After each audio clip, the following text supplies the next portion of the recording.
वृंदावन बिहारी लाल की जय, गुरुदेव भगवान की जय, प्यारी कृष्ण कन्हैया लाल की जय। श्री भक्तमाल।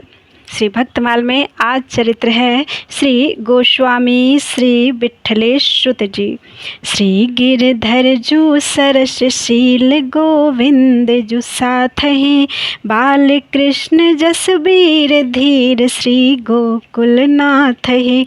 श्री रघुनाथ जू महाराज श्री जदुनाथ ही भजे, श्री घनश्याम जू पगे प्रभु अनुरागी सुधिश जी। ए सात प्रगट विभु भजन जग, तारन जस तस गाइए। श्री विठलेश सुत सुहृद श्री, गोवर्धन धर ध्याइए। गोसाई श्री विठलनाथ जी के पुत्रों को सर्वभूत सुहृद साक्षात श्री गोवर्धनधारी श्री कृष्ण जानकर उनका ध्यान करना चाहिए। उनके नाम हैं श्री गिरधर जी, जो बड़े रसिक एवं अत्यंत सुंदर शील स्वभाव वाले थे।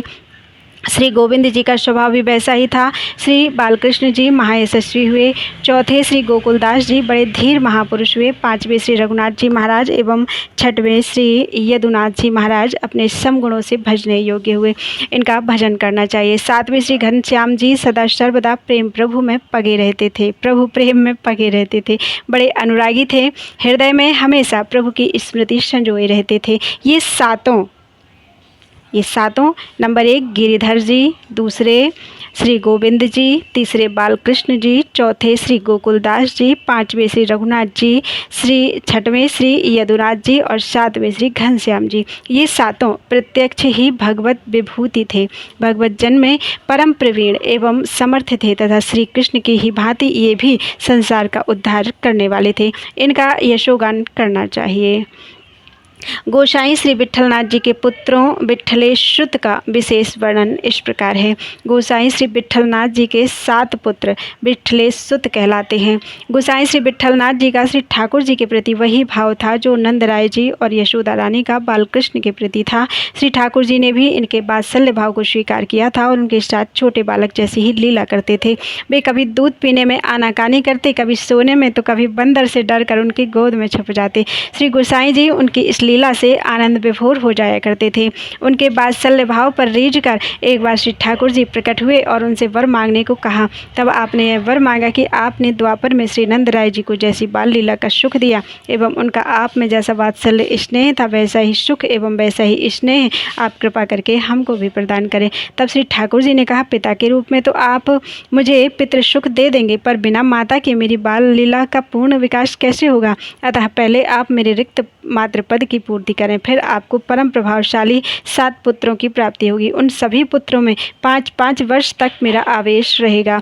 इस प्रकार आपको दीर्घ काल तक मेरा वात्सल्य सुख प्राप्त होता रहेगा।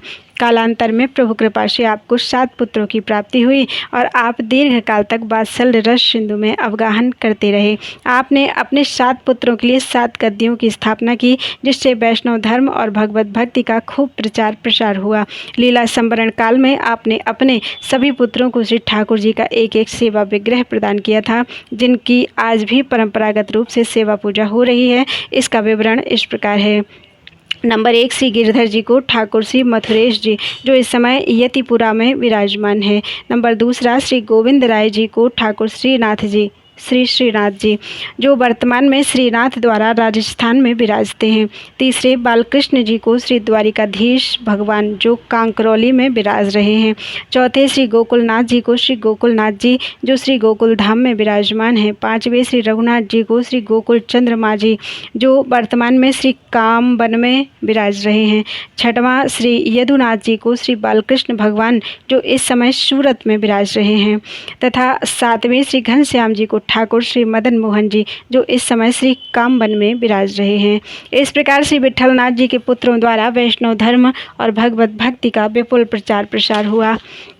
बोलो वृंदावन बिहारी लाल की जय। अगला चरित्र है श्री कृष्णदास जी। श्री वल्लभ गुरु दत्त अमृत भजन सागर गुण आगर, कवित नोख निर्दोष नाथ सेवा में नागर, बानी बंदित विदुष सुजस गोपाल अलंकृत, ब्रज रज अति आराध्य वह धारी सर्वसुचित, सानिध्य सदा हरिदास वर, गौर श्याम दृढ़ व्रत लियो, गिरधरन रीझ कृष्णदास को, नाम मांझ साझो दियो। श्री गोवर्धनधारी भगवान श्री कृष्ण ने प्रसन्न होकर श्री कृष्णदास को अपने नाम में हिस्सा दिया। श्री कृष्णदास जी श्री गुरु वल्लभाचार्य जी के द्वारा दिए गए भजन भाव के समुद्र एवं समस्त शुभ गुणों की खान थे। आपके द्वारा रची गई कविताएं बड़ी ही अनोखी एवं काव्य दोष से रहित होती थी। आप ठाकुर श्री श्रीनाथ जी की सेवा में बड़ी चतुर थे। श्री गिरधर गोपाल जी के मंगलमय सुयश से विभूषित आपकी वाणी की विद्वान जन भी सराहना करते थे। आप श्री ब्रज की रज को अपना परम आराध्य मानते थे। चित्त में उसी को सर्वस्व मानकर शरीर में एवं सिर माथे पर धारण करते थे तथा चित्त में चिंतन भी करते थे। आप सदा सर्वदा श्री हरिदास वर्य श्री गोवर्धन जी के समीप बने रहते थे एवं सदा बड़े बड़े संतों के सानिध्य में रहते थे। आपने श्री राधा माधव युगल की सेवा का दृढ़ व्रत ले रखा था। श्री कृष्णदास जी से संबंधित विशेष विवरण इस प्रकार है। श्री कृष्णदास जी का जन्म संवत 1553 विक्रम में गुजरात प्रदेश के अहमदाबाद जनपद में चलोतर नामक गांव में हुआ था। वे कुनबी कायस्थ थे। पाँच वर्ष की अवस्था में वे भगवान की लीला कीर्तन भजन तथा उत्सवों में सम्मिलित होने लगे थे। बाल्यावस्था से ही बड़े सत्यनिष्ठ और निडर थे। जब वे 12 साल के थे उनके गांव में एक बंजारा आया। उसने माल बेचकर बहुत सा रुपया जमा किया था। कृष्णदास के पिता गांव के प्रमुख थे। उन्होंने रात में उसका रुपया लुटवाकर हड़प लिया। कृष्णदास के सीधे साधे हृदय पर इस घटना ने बड़ा प्रभाव डाला। उन्होंने अपने पिता के विरुद्ध बंजारे द्वारा न्यायालय में अभियोग चलाया और उनके साक्ष्य के फलस्वरूप बंजारे को पैसा मिल गया। वे घर से बाहर निकल गए, तीर्थ यात्रा के लिए चल पड़े। महाप्रभु श्री वल्लभाचार्य अड़यल से ब्रज जा रहे थे। उन्होंने गौ घाट पर अभी 2-4 दिन पहले सूर्य को ब्रह्म संबंध दिया था। महाप्रभु जी ने मथुरा के विश्राम घाट पर युवक कृष्णदास को देखा। देखते ही समझ लिया कि यह बालक बड़ा संस्कारी है। उन्होंने प्रसन्नतापूर्वक उनको दीक्षित कर ब्रह्म संबंध दिया। आचार्य से मंत्र प्राप्त करते ही उन्हें संपूर्ण भगवत लीला का स्मरण हो गया। आचार्य ने उनको श्रीनाथ जी के मंदिर का अधिकारी नियुक्त किया। उनकी देखरेख में श्रीनाथ जी की सेवा राजसी ठाठ से होने लगी। दूर दूर तक उनकी प्रसिद्धि फैल गई। वे श्रीनाथ जी की सेवा करते थे और सरस पदों की रचना करके भक्तिपूर्वक समर्पित करते थे। उनके पद अधिकांश श्रृंगार भावना प्रधान है। भक्ति और श्रृंगार मिश्रित प्रेम लीला रासलीला के संबंध में उन्होंने अनेकानेक पद लिखे। युगलमान चरित्र की रचना माधुरी और विशिष्ट कवित्व शक्ति से प्रभावित होकर श्री विट्ठलनाथ ने उनको अष्टछाप में गौरवपूर्ण स्थान से सम्मानित किया। वे आजीवन अविवाहित रहे। पुष्टि मार्ग के भक्तों और महाप्रभु के शिष्यों में उनका व्यक्तित्व अत्यंत विशिष्ट और महत्वपूर्ण स्वीकार किया जाता है। वे बहुत बड़े भगवदीय थे। श्री कृष्णदास जी महाप्रभु वल्लभाचार्य जी के शिष्य थे। महाप्रभु ने ठाकुर श्री श्रीनाथ जी की सेवा का संपूर्ण भार इन्हें सौंपा था। एक बार आप श्री ठाकुर जी की सेवा कार्य के लिए दिल्ली गए हुए थे। वहां बाजार में कड़ाही से निकलती हुई गर्मा गर्म जलेबियों को देखकर आपने मानसी सेवा में ही उन जलेबियों का श्री श्रीनाथ जी को भोग लगाया। भाववश्य भगवान ने उसे स्वीकार कर लिया। फलस्वरूप जब मंदिर में भोग उसारा गया तो विविध भोग सामग्रियों में जलेबी का थाल और हाथ में जलेबी प्रत्यक्ष मौजूद पाई गई। ऐसे ही एक बार आप आगरा गए थे। वहां आप एक वैश्या का अत्यंत मधुर राग स्वर से गायन सुनकर प्रेम के वशीभूत हो गए और उससे बोले, क्या तू हमारे चंद्रमुख श्री लाल जी के यहाँ चलकर गाना सुना सकती है? वैश्या ने इन्हें गुणग्राहक तथा प्रेमी देखकर इनके साथ चलने की स्वीकृति दे दी। फिर तो ये भी लोक लाज को सर्वथा दूर कर उसे साथ लेकर चल दिए। श्री कृष्णदास जी उस वैश्या को अपने संग श्री श्रीनाथ जी के मंदिर में लिवा लाए और बोले, आज तक तुमने संसारी लोगों को रिझाया है, आज हमारे श्री लाल जी को रिझाओ। देखो ये कैसे रिझवान हैं। वैश्या श्रीनाथ जी का दर्शन करते ही प्रेम मतवाली हो गई और स्वर साध कर उसने आलाप किया। श्री कृष्णदास जी ने पूछा, क्या तुमने मेरे लाला जी को अच्छी प्रकार देखा? उसने कहा, हाँ मैंने देखा। दर्शन मात्र से हृदय को अत्यंत अच्छे लग रहे हैं। वैश्या ने अपने नृत्य गान तान भावभरी मुस्कान और नेत्रों की चितवन से श्रीनाथ जी को एकदम रिझा लिया। उसने एकदम तदाकार होकर नृत्य गान किया। प्रेमाधिक्य के कारण उसका शरीर छूट गया। श्री ठाकुर जी ने उसके जीवात्मा को अंगीकार कर लिया। वैश्या ने अपने हृदय में प्रेम भाव भर रखा था और भगवान भी प्रेम के भूखे हैं, अतः उनकी जाति पाति या कर्म पर दृष्टि ना देकर उसके हृदय के प्रेम को ही अपने हृदय में धारण कर अपना लिया। श्री प्रियादास जी ने श्री कृष्णदास जी से संबंधित इन दो घटनाओं का इस प्रकार वर्णन किया है। प्रेम रस रास कृष्णदास जो प्रकाश कियो, लियो नाथ मान सुप्रमाण जग गाइए। दिल्ली के बाजार में जले विसो निहाय नैन, भोग लगाई लगी विद्यमान पाइए। राग सुनी भक्तिनी को भय अनुराग बस, शशि मुख लाल जू को जाए के सुनाइए। देखे रजवार रिझ निकट बुलाए, ले संग चले जग लाज को बहाइए। नीके अनवाय पट आभरण पहिराए, सौधोहु लगाए हरि मंदिर में ल्याए हैं। देख भई मतवारी की नीले अलापचारी, कयो लाल देखे बोली देखे में ही भाए हैं। नृत्य गान तान भाव भरी मुझसे ज्ञान द्रग, रूप लपटान नाथ निपट रिझाए हैं। हुए के तदाकार तन छूट अंगीकार करे, धैर्य और प्रीति मन सबके भिजाए हैं। बोलो वृंदावन बिहारी लाल की जय। एक बार श्री कृष्णदास जी श्री सूरदास जी से मिलने आए। पद रचना के प्रसंग में श्री सूरदास जी ने विनोद में कहा कि आप तो कविता करने में बड़े प्रवीण हैं, अतः कोई ऐसा पद बनाकर गाइए जिसमें मेरे पदों की छाया न हो। श्री कृष्णदास जी ने 5-7 पद गाए। श्री सूरदास जी ने उन पदों को सुनकर मुस्कुराने लगे तथा पूछने पर बताया कि आपके इस पद में हमारे इस पद की छाया है। श्री कृष्णदास जी बड़े संकुचित हुए। श्री सूरदास जी ने कहा, अच्छा कोई बात नहीं, कल प्रातःकाल कोई नया पद बनाकर आप मुझे सुनाना। निवास स्थान पर आकर श्री कृष्णदास जी को भारी सोच हुआ, क्योंकि कोई भी भाव सूरदास जी से अछूता नहीं मिल रहा था। श्री कृष्णदास जी की सोच का निवारण करने के लिए प्रभु ने स्वयं एक अत्यंत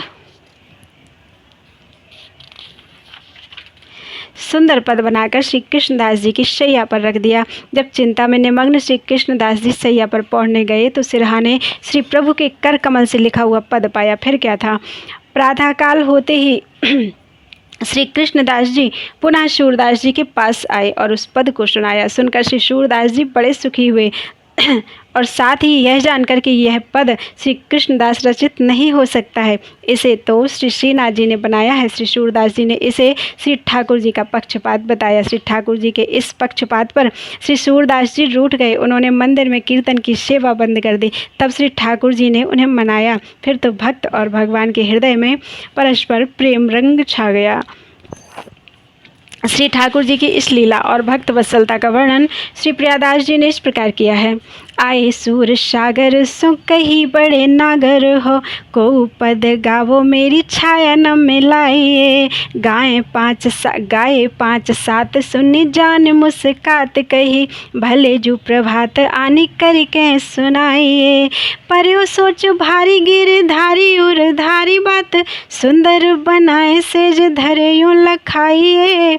आए के सुनायो सुख पायो पक्षपात ले, बतायो हूँ मनायो रंग छायो अब गाइए। अंत समय में श्री कृष्णदास जी फिसल कर कुएं में गिर गए और उसी में इनका शरीर छूट गया। यद्यपि भजन के प्रताप से आपको तत्काल दिव्य देह की प्राप्ति हो गई, परंतु लोगों के मन में अकाल मृत्यु की आशंका थी। इस आशंका से रसिक जनों के मन में दुख हुआ। सुजान शिरोमणि श्री श्रीनाथ जी ने भक्तों के हार्दिक दुख को जानकर उसे दूर करने के लिए तथा लोगों की आशंका का निवारण करने के लिए श्री कृष्णदास जी का परम सुखदायी ग्वाल स्वरूप लोगों को प्रत्यक्ष दिखला दिया। श्री